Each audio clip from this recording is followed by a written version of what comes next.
ilmu sains, yaitu tentang macam-macam gerak pada tumbuhan. Kira-kira seperti apa saja gerak pada tumbuhannya? Tonton terus ya video ini.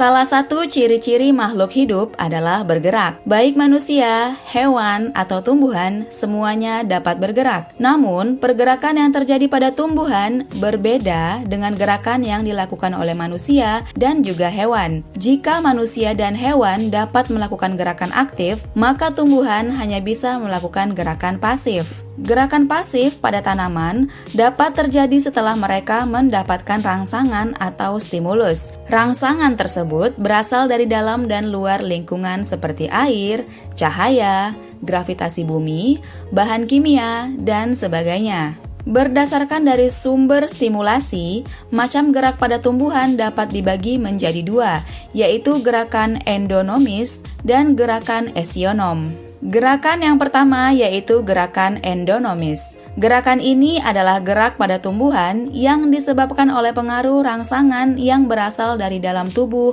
tumbuhan itu sendiri. Contoh gerakan endonomis adalah pergerakan bagian tubuh pada tumbuhan karena perubahan kadar air dalam tubuhnya. Gerakan yang kedua yaitu gerakan esionom. Gerakan ini adalah gerak pada tumbuhan yang disebabkan oleh pengaruh rangsangan yang berasal dari lingkungan luar. Gerakan esionom terbagi menjadi 3 macam, yaitu yang pertama, gerakan tropisme. Gerakan tropisme adalah gerakan pada tanaman yang arahnya dipengaruhi oleh arah rangsangan. Gerakan ini dibagi kembali menjadi 2, yaitu gerakan tropisme positif dan gerakan tropisme negatif. Dikatakan sebagai gerakan tropisme positif ketika arah gerakan tanaman dekat dengan sumber rangsangan, dan dikatakan sebagai gerakan tropisme negatif ketika arah gerakan tanaman menjauh dari sumber rangsangan.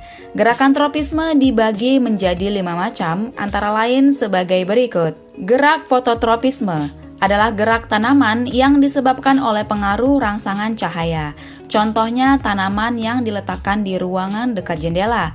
Cabang dan batang tanaman tersebut akan tumbuh ke arah cahaya yang masuk melalui jendela.